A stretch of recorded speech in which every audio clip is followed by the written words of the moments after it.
Digital শিক্ষা YouTube family ফালৰ পৰা আপোনালোক সকলোকে পুনৰবাৰ স্বাগতম জনাইছোঁ। ADRE 2.0 Assam police sub inspector constable APRৰ লগতে যদি অসম টেটৰ কাৰণে প্ৰিপাৰেশ্যন কৰি আছে তেন্তে এই ভিডিঅ'টো আপোনালোকৰ কাৰণে হেল্পফুল হ'ব। এই ভিডিঅ'টো আমি ইণ্ডিয়ান হিষ্ট্ৰীৰ মষ্ট ইম্পৰ্টেণ্ট কেইটামান MCQs লৈছোঁ। চ' ভিডিঅ'টো শেষলৈকে চাব। চেনেল যদি নতুনকৈ ভিজিট কৰিছে ছাবস্ক্ৰাইব কৰিব নাপাহৰিব। আৰু যদি আমাৰ প্ৰিভিয়াছ ভিডিঅ'খিনি চোৱা নাই তেন্তে চাই ল'ব পাৰিব যে ছ'চিয়েল ষ্টাডিজে হওক বা হিষ্ট্ৰীয়ে হওক এটা চিৰিজ ষ্টাৰ্ট হৈছে। চ' আপোনালোকে সেইটো চাই ল'ব পাৰিব। আৰু আজিৰ প্ৰথম কুৱেশ্যনটো আহিলে, when was the Allahabad treaty signed? এলাহাবাদৰ সন্ধি কিমান চনত চাইন কৰা হৈছিলে? 1771, 1757, 1765 নে 1793? আৰু ইয়াৰ যিটো কাৰেক্ট এনচাৰ সেইটো হৈছে অপশ্যন চি 1765। আৰু যি এলাহাবাদৰ ট্ৰিটি যদি আমি চাবলৈ যাওঁ কেতিয়া হৈছিলে, আগষ্ট 16, 1765ত হৈছিলে। মোগল এম্পায়াৰ শ্বাহ আলম দ্বিতীয় আৰু ৰবাৰ্ট ক্লাইভৰ মাজত হৈছিলে। সেইটো টাইমত ৰবাৰ্ট ক্লাইভ কোন আছিলে? ইষ্ট ইণ্ডিয়া কোম্পানীৰ ৰবাৰ্ট ক্লাইভৰ লগত। আৰু এইটো কেতিয়া হৈছিলে? After the battle of Buxar, যি 1764ত হৈছিলে। নেক্সট কুৱেশ্যনটোলৈ আহিলে, which among the following was the first attempt to regulate the affairs of the East India Company in to the India? Main কথা হ'ল তলৰ কোনখন আইনৰ অধীনত বা কোনখন ৰেগুলেটিং এক্ট বা কোনখন এক্টৰ পাছতেই ইষ্ট ইণ্ডিয়া কোম্পানীয়ে ভাৰতত তেহেঁতৰ এফেয়াৰ্ছখিনি তেওঁলোকৰ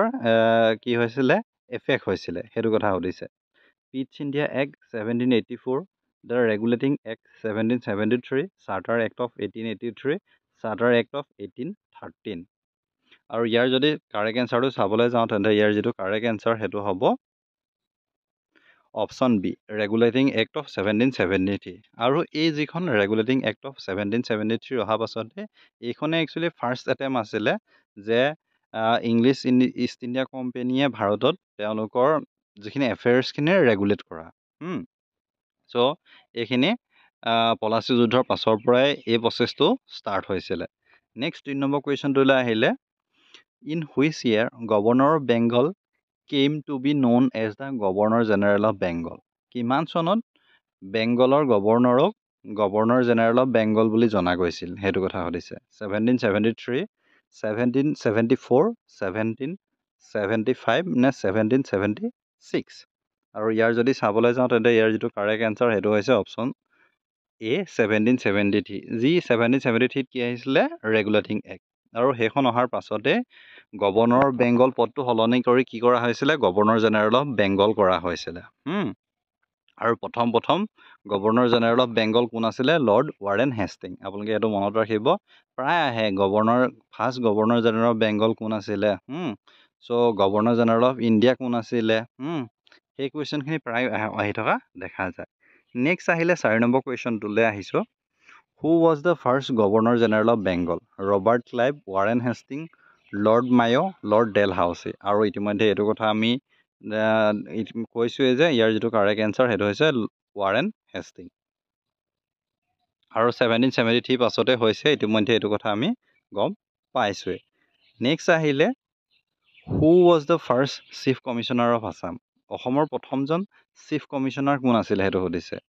যে ব্ৰাহ্মদেৱ ফুলাৰ, R.S. কিটিং, এণ্ড্ৰিউ ফ্ৰেজাৰ নে লৰ্ড কাৰ্জন? আৰু অসমৰ যদি আমি চাবলৈ যাওঁ তেন্তে প্ৰথমজন চিফ কমিশ্যনাৰ কোন আছিলে? Option B, R.S. কিটিং। কিছুমানে কাটিং বুলি কয়, কিছুমানে কিটিংছ বুলিও কয়। আৰু R.S. কিটিঙৰ ফুল ফৰ্মটো যদি আহে তেন্তে ৰিচাৰ্ড হাৰ্টি কিটিং। আৰু তেওঁৱে প্ৰথম চিফ কমিশ্যনাৰ হৈছিলে। আৰু অসমত চিফ কমিশ্যনাৰ শাসন কেতিয়া হৈছিলে? 1874ত হৈছিলে, যেতিয়া অসমক ছেপাৰেট কৰা হৈছিলে বেংগল প্ৰেচিডেঞ্চিৰ পৰা। এই কথাটো আপোনালোকে মনত ৰাখিব। অসমত কেতিয়া চিফ কমিশ্যনাৰ শাসন আহিছিলে সেইটো কুৱেশ্যনো এনেদৰে অহা দেখা যায়। নেক্সট কুৱেশ্যন আহিলে, when did the Orissa famine take place? কেতিয়া উৰিষ্যা ফেমিন হৈছিলে সেইটো কথা সুধিছে। 1773, 1874, 1866 নে 1872? আৰু ইয়াৰ যদি কাৰেক্ট এনচাৰটো চাওঁ তেন্তে 1866। আৰু যেতিয়া কি হয়, ৰিচাৰ্ড হাৰ্টি কিটিংছ যেতিয়া first chief commissioner of Assam হৈছিলে 1874ত, তেতিয়া একচুৱেলি প্ৰভিন্স ছেপাৰেট কৰিছিলে। বেংগল প্ৰেচিডেঞ্চিৰ পৰা আৰু সেইটো টাইমতে উৰিষ্যাখনো হেৰি হৈছিলে যিহেতু আমি সেইটো টাইমত গম পাইছিলোঁ যে আগতে কি হৈছিলে যে উৰিষ্যা বেংগল আৰু অসমৰ সেই একেই শাসনত আছিলে চ' এইখিনি কথা বাৰু আমি পিছলৈ ডিছকাছ কৰিম নেক্সট কুৱেশ্যনটোলৈ আহিলে the treaty of Yandabo was sign in Yandabo সন্ধি কিমান চনত স্বাক্ষৰিত কৰা হৈছিল 1811 চন 1826 চন 1831 চন নে 1824 চন আৰু ইয়াৰ যিটো কাৰেক্ট এনচাৰ সেইটো হৈছে ইয়াণ্ডাবু সন্ধি কেতিয়া হৈছিলে 1826 চনত আৰু ইয়াৰ যদি আপোনাক কাৰেক্ট ডেটটো সুধিবলৈ যায় তেন্তে যদি চাবলৈ যায় তেন্তে ইয়াণ্ডাবু সন্ধি হৈছিলে ফেব্ৰুৱাৰী মাহৰ 24 তাৰিখে 1826ত আৰু কাৰ মাজত হৈছিলে ব্ৰিটিছ ইষ্ট ইণ্ডিয়া কোম্পানী আৰু ব্ৰহ্মাৰ মাজত হৈছিলে একচুৱেলি ম্যানমাৰ যাক কোৱা হয় ব্ৰহ্মা দেশৰ মাজত হৈছিলে আৰু এইখন কেতিয়া হৈছিলে যে ফাৰ্ষ্ট যি এংলো বাৰ্মিজ ৱাৰৰ পৰিণতিৰ পাছতে এইখন একচুৱেলি শান্তি চুক্তি বুলিয়ে ক'ব লাগিব আৰু ইয়াৰ ফলতে অসমখন মানসকলৰ হাতৰ পৰা ইংৰাজসকলৰ শাসনলৈ গৈছিলে নেক্সট কুৱেশ্যন আহিলে name the viceroy of India concerned with the Bengal partition চ'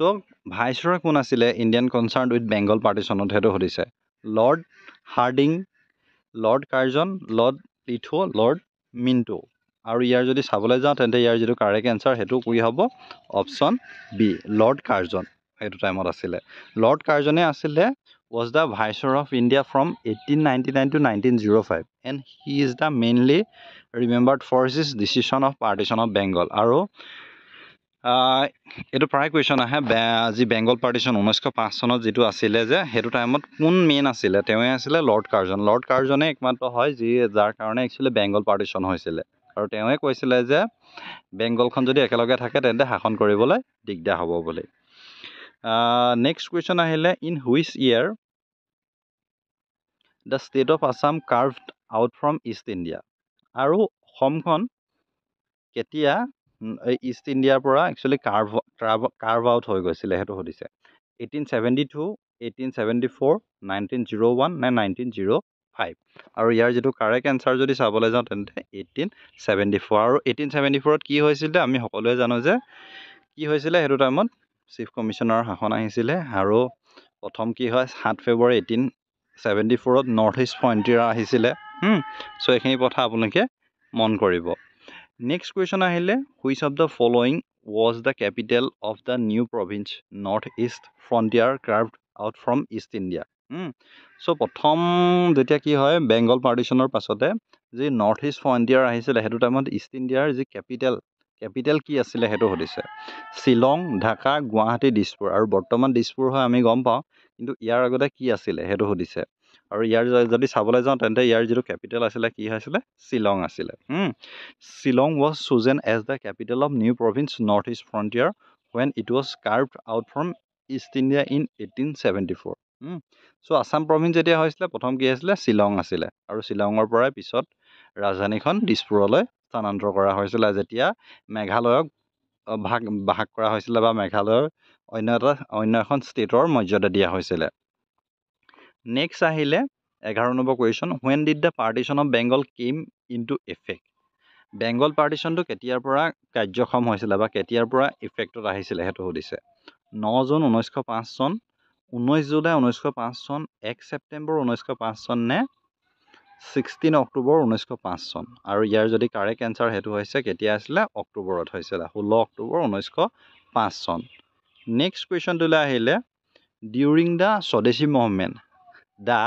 আমাৰ Sonar Bangla song was composed by who among the following আৰু যেতিয়া স্বদেশী মুভমেণ্টৰ সময়ত যিটো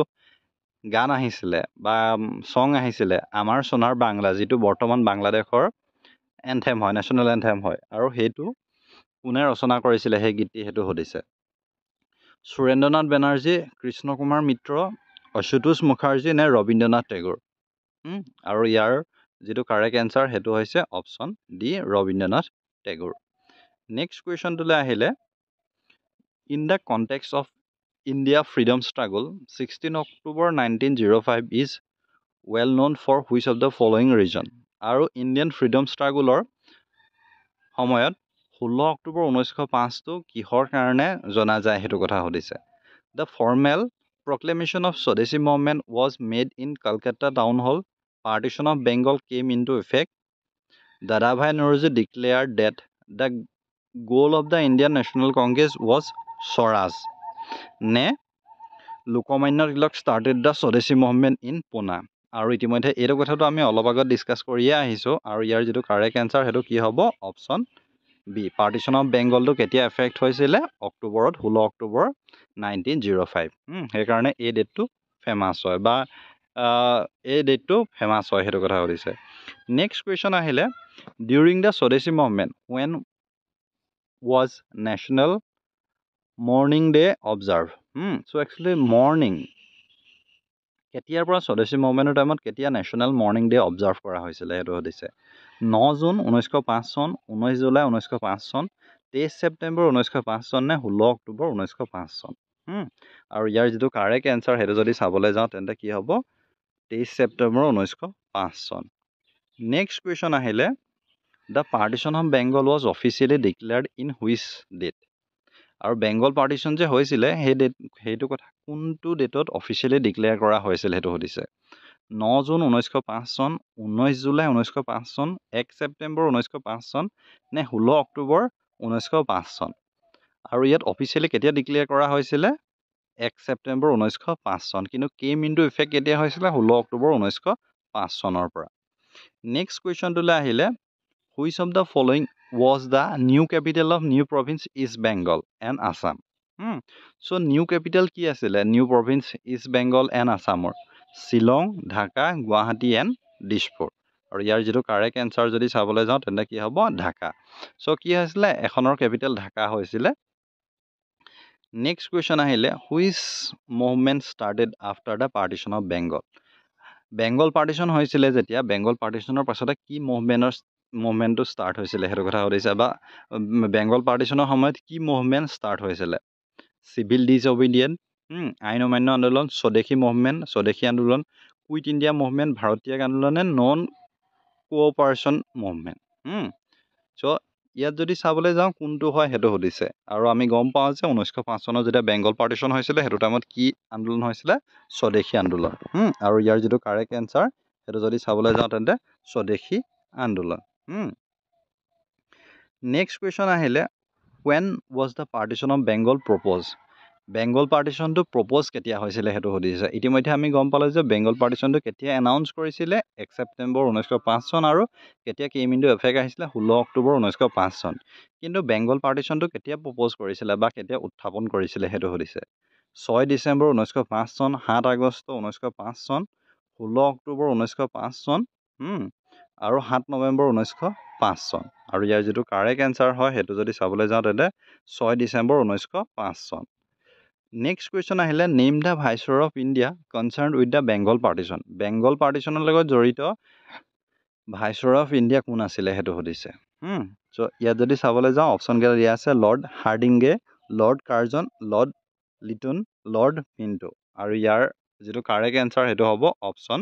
বি লৰ্ড কাৰ্জন আমি জানো যে সেইটো টাইমত কোন আছিলে লৰ্ড কাৰ্জন আছিলে এতিয়া আহিলোঁ নেক্সট 20 নম্বৰ কুৱেশ্যনটোলৈ The Lieutenant Governor of Bengal at the time of partition of Bengal was আৰু বেংগল পাৰ্টিশ্যনৰ টাইমত লেফটেনেণ্ট গভৰ্ণৰ কোন আছিলে সেইটো সুধিছে বেংগল পাৰ্টিশ্যনৰ টাইমত আমি গম পাওঁ যে ভাইচৰয় কোন আছিলে লৰ্ড কাৰ্জন আছিলে লৰ্ড কাৰ্জনক বিষয়ে আপুনি বহুত জানিবই লাগিব অসম ষ্টেটৰ এক্সামত যিহেতু যদি দিব বিচাৰিছে যিহেতু তেওঁ অসমৰ লগত বহুত ৰিলেটেড হয় কাজিৰঙাৰ লগত ৰিলেটেড হয় তেওঁ ৱাইফে মেৰী কাৰ্জন হয় তেওঁৱে কাজিৰঙাৰ লগত বহুত ৰিলেটেড প্ৰথম কাজিৰঙাখনৰ ষ্টাৰ্টিঙতে তেওঁলোকৰ ভূমিকা আছে চ' এইখিনি কথা বহুত মনত ৰাখিব লাগিব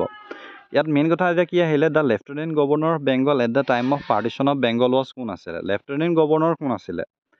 sir Andrew Fraser H ৰিছলি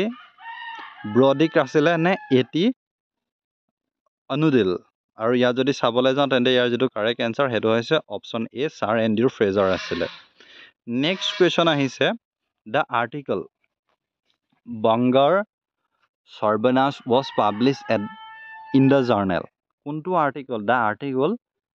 Bangar Sarbanash was published in the journal কোনখনত পাব্লিছ হৈছিলে এই আৰ্টিকলটো সেইটো সুধিছে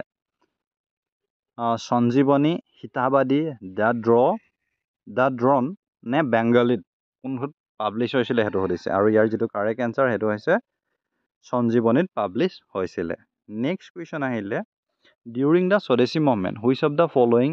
publish Bangar Sarbanash in the journal Sanjivani actually during the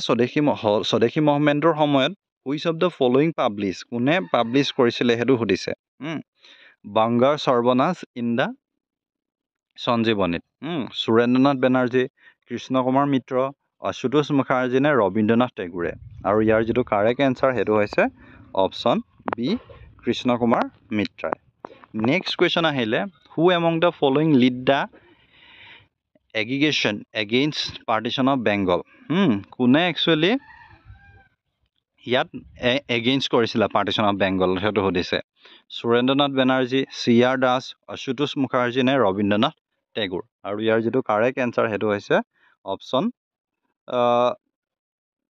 কি ক'ম লাগিছিলোঁ ইয়াত সুৰেন্দ্ৰনাথ বেনাৰ্জী নেক্সট কুৱেশ্যন আহিলে who was the first to suggest the boycott of British good in Bengal আৰু প্ৰথম কোন আছিলে যিয়ে ব্ৰিটিছ গুড বা যি ব্ৰিটিছৰ যিখিনি বস্তু বয়কট কৰিবলৈ একচুৱেলি ত্যাগ কৰিবলৈ প্ৰথম ছাজেষ্ট কৰিছিলে পৰামৰ্শ দিছিলে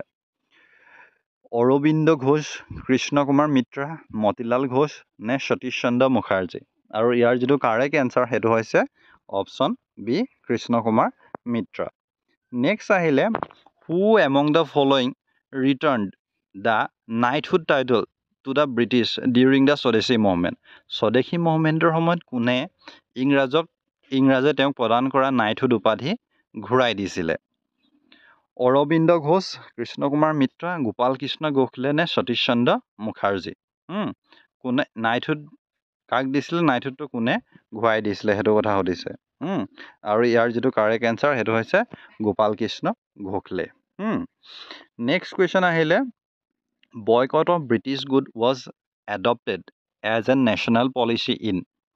কেতিয়া একচুৱেলি ব্ৰিটিছ গুডখিনি বয়কট কৰাটো এটা নেশ্যনেল পলিচি হিচাপে এডপ্ট কৰা হৈছিলে সেইটো সুধিছে 1905 চন 1903 চন 1901 চন 1899 চন আৰু ইয়াৰ যিটো কাৰেক্ট এনচাৰ সেইটো হৈছে অপশ্যন ডি 1905 চন আমি গম পাওঁ যিহেতু স্বদেশী মুভমেণ্টৰ কথা পাতি আছোঁ সেইকাৰণে এইটোৱে ইয়াৰ কাৰেক্ট এনচাৰ নেক্সট কুৱেশ্যনটোলৈ আহিলে the partition of Bengal was done mainly for কিহৰ কাৰণে একচুৱেলি পাৰ্টিশ্যন অফ বেংগল হৈছিলে to divide the Hindu and Muslim for administrative convenience to weaken the growth of nationalism in Bengal নে for the development of Bengal so' main কথা যদি চাওঁ প্ৰথমটোতো option ডিটোতো নহয় কাৰণ বেংগলৰ ডেভেলপমেণ্টৰ কাৰণে কৰা নাই কিন্তু আপোনালোকৰ দুটা কনফিউজিং লাগিব পাৰে যে ডিভাইড হিন্দু আৰু মুছলিম ডিভাইড কৰিছিলে এইটো হয় যে হিন্দু আৰু মুছলিমটো ডিভাইড কৰিছিলে ফৰ এডমিনিষ্ট্ৰেটিভ কনভেনিয়েন্স সেই বস্তুটো নহয় কিন্তু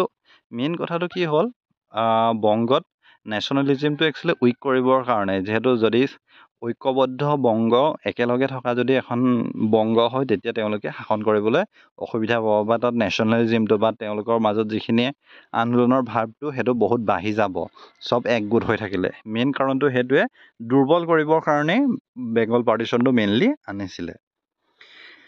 অপশ্যন চিটো ইয়াৰ কাৰেক্ট এনচাৰ নেক্সট কুৱেশ্যন যদি চাবলৈ যাওঁ তেন্তে the Swadeshi and boycott were adopted as method of struggle for the first time during the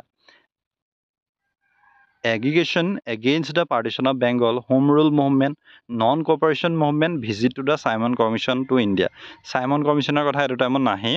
আৰু স্বদেশী বয়কটটো এডপ্ট কৰাৰ মেথড যিটো আছিলে সেইটো যদি চাবলৈ যাওঁ তেন্তে অপশ্যন এইটোৱে ইয়াৰ কাৰেক্ট এনচাৰ হ'ব নেক্সট 29 কুৱেশ্যনটো আহিলে what was the immediate cause for the launch of the Swadeshi movement Swadeshi মুভমেণ্টটো মানে আৰম্ভ কৰাৰ ইমিডিয়েট কজ কি আছিলে তাৎক্ষণিক কজেছ কি আছিলে সেইটো সুধিছে the partition of Bengal done by lord Curzon a sentence of 18 month rigorous imprisonment impose on Lokmanya Tilak the arrest and deportation of Lala Lajpat Rai and Ajit Singh and the passing of the Punjab colonization bill death sentences pronounced on the Chapekar brothers আৰু ইয়াৰ যিটো correct answer সেইটো আমি গণো যে option এইটো ইয়াৰ correct answer Bengal পাৰ্টিশ্যনৰ টাইমতে এই বস্তুটো হৈছিলে নেক্সট কুৱেশ্যন আহিলে all India Muslim league was found in the year all India Muslim league কিমান চনত গঠন হৈছিলে সেইটো সুধিছে 30 ডিচেম্বৰ 1905 চন 30 ডিচেম্বৰ 1904 চন 30 ডিচেম্বৰ 1907 চন নে 30 ডিচেম্বৰ 1906 চন আৰু মুছলিম লীগ কেতিয়া গঠন হৈছিলে 1906 চনত নেক্সট আহিলে in 1906 Muslim league was founded at Muslim league যে গঠন হৈছিলে ক'ত প্ৰথম গঠন হৈছিলে সেইটো সুধিছে লাহোৰ দিল্লী কলকাতা নে ঢাকা আৰু ইয়াৰ যিটো কাৰেক্ট এনসাৰ সেইটো হৈছে ঢাকা নেক্সট কুৱেশ্যন আহিলে who among the following was the founder of the all India Muslim league all India Muslim লীগৰ ফাউণ্ডাৰ কোন আছিল সেইটো সুধিছে ছাৰ সৈয়দ আহমদ খান ছাৰ মহম্মদ ইকবাল আগা খান নৱাব ছালিমুল্লাহ খান আৰু মুছলিম লীগৰ ফাউণ্ডাৰ কোন আছিলে যদি চাবলৈ যাওঁ তেন্তে নৱাব ছালিমুল্লাহ খান নেক্সট আহিলে what did the Morley Minto reform of 1909 ensure for the Muslim community যি 1909 চনত যি আহিছিলে মৰলে মিণ্টু ৰিফৰ্ম এক্ট আহিছিলে চ' আমি গম পাওঁ যে 1909 চনত মৰলে মিণ্টু ৰিফৰ্ম আহিছিলে আৰু 1919 চনত কি আহিছিলে মণ্টেগ' চেমছফৰ্ড ৰিফৰ্ম এক্ট লৰ্ড মৰলে আৰু লৰ্ড মিণ্টু আছিলে সেইটো টাইমত আৰু মেইন কথা কি হ'ল এই যিখন এক্টখন আহিছিলে সেইখনে মুছলিম কমিউনিটিৰ কাৰণে কি এনচিয়ৰ কৰিছিলে সেইটো সুধিছে reserve seat reservation in jobs separate electorate নে স্পেচিয়েল ৰিলিজিয়াছ ৰাইট আনিছিলে সেইটো সুধিছে চিট ৰিজাৰ্ভ কৰিছিলে নে জব ৰিজাৰ্ভেশ্যন কৰিছিলে নে ছেপাৰেট ইলেক্টৰেট কৰিছিলে নে স্পেচিয়েল ৰিলিজিয়াছ ৰাইট নে তেওঁলোকৰ কাৰণে ধৰ্মীয় কিবা অধিকাৰ আনিছিলে নে ভোটৰ ক্ষেত্ৰত কিবা সহায় কৰিছিলে আৰু ইয়াৰ যিটো কাৰেক্ট এনসাৰ সেইটো হৈছে অপশ্যন চি ছেপাৰেট ইলেক্টৰেট আনিছিলে নেক্সট আহিলে who president over the Banaras session of the Indian National Congress in 1905 1905 চনৰ যি বনাৰসত যি ইণ্ডিয়ান নেশ্যনেল কংগ্ৰেছৰ ছেশ্যন হৈছিলে আৰু তাত কোনে সভাপতিত্ব কৰিছিলে সেইটো সুধিছে আৰু মেইন কথাটো আপোনালোকে মন কৰিব যে ইণ্ডিয়ান নেশ্যনেল কংগ্ৰেছৰ যিমানখিনি ছেশ্যন হৈছে প্ৰায় ডিচেম্বৰ মাহৰ টাইমতে হোৱা দেখা গৈছিলে আৰু ইয়াত কোনে সভাপতিত্ব কৰিছিলে সেইটো সুধিছে সুৰেন্দ্ৰনাথ বেনাৰ্জী ফিৰোজ শ্বাহ মেহতা গোপাল কৃষ্ণ গোখলে নে দাদাভাই নৰোজী আৰু ইয়াৰ যিটো কাৰেক্ট এনসাৰ সেইটো হৈছে option C Gopal Krishna Gokhale next question আহিলে which of the following leaders president over the Congress session at Kolkata in 1906 1905 চনৰ কথাটো আৰু আমি গম পালোঁ কিন্তু 1906 চনত যি কলকাতাত হৈছিলে ইণ্ডিয়ান নেশ্যনেল কংগ্ৰেছৰ ছেশ্যন তাত কোনে প্ৰেচিডেণ্ট হৈছিলে সেইটো কথা সুধিছে বি.জি. তিলক জি.কে. গোখলে অৰবিন্দ ঘোষ দাদাভাই নৰোজী আৰু ইয়াৰ যিটো কাৰেক্ট এনসাৰ সেইটো হৈছে option D Dadabhai Naoroji next question আহিলে in which of the following session of the Indian National Congress the word swaraj was uttered from the Congress platform for the first time so' কোনটো ছেশ্যনত একচুৱেলি স্বৰাজ নামটো ওলাইছিলে সেইটো সুধিছে Banaras session 1905 Kolkata session 1906 Surat session 1907 নে none of the above আৰু ইয়াৰ যিটো কাৰেক্ট এনসাৰ সেইটো হৈছে option B Kolkata session 1906 next কুৱেশ্যনটো আহিলে in which year partition of Bengal made by lord Curzon was cancelled Bengal partition যে হৈছিলে তাৰপিছতে স্বদেশী আন্দোলনৰ আৰম্ভ হৈ গ'ল আৰু দেশত বহুত হুলস্থুল হ'ল আৰু তাৰ পাছতেই লৰ্ড কাৰ্জনে যি বেংগল পাৰ্টিশ্যনটো কেঞ্চেল কৰিবলৈ বাধ্য হ'ল আৰু কিমান চনত বেংগল পাৰ্টিশ্যনটো কেঞ্চেল কৰিছিলে সেইটো সুধিছে 1911 1904 1906 নে 1907 আৰু ইয়াৰ যিটো কাৰেক্ট এনসাৰ সেইটো হৈছে 1911 চ' আমি জানো যে স্বদেশী আন্দোলনটো কিমান বছৰ চলিছিলে প্ৰায় 6 বছৰ চলিছিলে 1905 পৰা 1911 চনলৈকে চলিছিলে নেক্সট কুৱেশ্যন আহিলে when was Bengal reunited due to the protest by Indian so' এই একেটা কুৱেশ্যনে হয় এনেধৰণে আহিব পাৰে বেংগলখন কেতিয়া পুনৰ গঠন হৈছিলে যেতিয়া কাৰণ ভাৰতীয়সকলে বহুত প্ৰটেষ্ট কৰিলে বহুত স্বদেশী বিদেশী বয়কট কৰিলে চ' ইমানখিনি হোৱাৰ পিছত বা তেওঁলোকে পুনৰ ৰিইউনাইটেড কৰিবলৈ বাধ্য হ'ল আৰু কিমান চনত কৰিলে ইতিমধ্যে আমি ডিছকাছ কৰিছোঁৱেই যে 1905 1911 1947 1971 আৰু ইয়াৰ যিটো কাৰেক্ট এনসাৰ সেইটো হৈছে 1911 চনত নেক্সট কুৱেশ্যন আহিলে the partition of Bengal made by lord Curzon in 1905 last until the first world war when the Indian troops were needed by the British and their partition was ended King George V abrogated Curzon Act and the Royal Darbar in Delhi in 1911 Gandhi launches his civil disobedience movement হেতুটো নহয় the partition of India in 1947 when Bengal become East Pakistan আৰু সেইটো নহয় আৰু ইয়াৰ যিটো correct answer সেইটো হৈছে অপশ্যন বিটোৱে হয় যেতিয়া ইংলেণ্ডৰ king George V abrogate Curzon act to the royal durbar in Delhi 1911 next question আহিলে ইয়াত Bande Mataram became the theme song of the Indian National movement during Bande মাতৰমটো থিম সং হৈছিলে ইণ্ডিয়ান নেশ্যনেল মুভমেণ্টৰ কোনটো মুভমেণ্টত সেইটো সুধিছিলে সেইটো হৈছে স্বদেশী Champaran movement anti movement of Rowlatt act নে নন কোঅপাৰেশ্যন মুভমেণ্ট আৰু ইয়াৰ যিটো কাৰেক্ট এনচাৰ সেইটো হৈছে অপশ্যন এ স্বদেশী মুভমেণ্টত নেক্সট কুৱেশ্যন আহিলে which of the statement is not correct regarding the Swadeshi movement Swadeshi মুভমেণ্টৰ লগত তলৰ কোনটো কাৰেক্ট নহয় সেইটো সুধিছে মেটচ কৰা নাই সেইটো সুধিছে some specific Muslim were joined in it women activity participate in this movement neither this movement affected Bengal farmers and nor they were joined it was limited to Bengal so দেখি গোটেইকেইটা হয় দৰে লাগিলেও ইয়াৰ যিটো কাৰেক্ট এনচাৰ সেইটো হৈছে option D it was limited to Bengal next question আহিলে the following program were launches by the nationalists against the partition of Bengal actually নেশ্যনেলিষ্টসকলে তলৰ কোনটো প্ৰগ্ৰেম ষ্টাৰ্ট কৰিছিলে যে পাৰ্টিশ্যনৰ টাইমত প্ৰটেষ্ট কৰি বয়কট স্বদেশী নন কোঅপাৰেশ্যন নে নেশ্যনেল এডুকেশ্যন চ' অপশ্যনকেইটা দি থোৱা আছে কোনটো হয় সেইটো সুধিছে অপশ্যন এ 1 2 3 অপশ্যন বি 2 2 3 4 1 3 4 1 2 3 আৰু ইয়াৰ যিটো কাৰেক্ট এনচাৰ সেইটো আমি জানো যে 1 2 and 4 3টো ইয়াৰ নহয় Next question আহিলে which of the following classes were mainly unaffected by the Swadeshi movement in 1905 কোনকেইটা ক্লাছক মেইনলি আনএফেক্ট কৰিছিলে সেইটো সুধিছে ওমেন ফাৰ্মাৰ মুছলিম ইণ্টেলেকচুৱেল আৰু ইয়াত যদি চাবলৈ যাওঁ তেন্তে কোনকেইটা হয় অপশ্যন চিটো যিকেইটা 2 আৰু 3 হু ইডিটেড এ মেগাজিন নেম ভাৰতী ভাৰতীখন কোনে লিখিছিলে সেইটো সুধিছে সৰলা দেৱী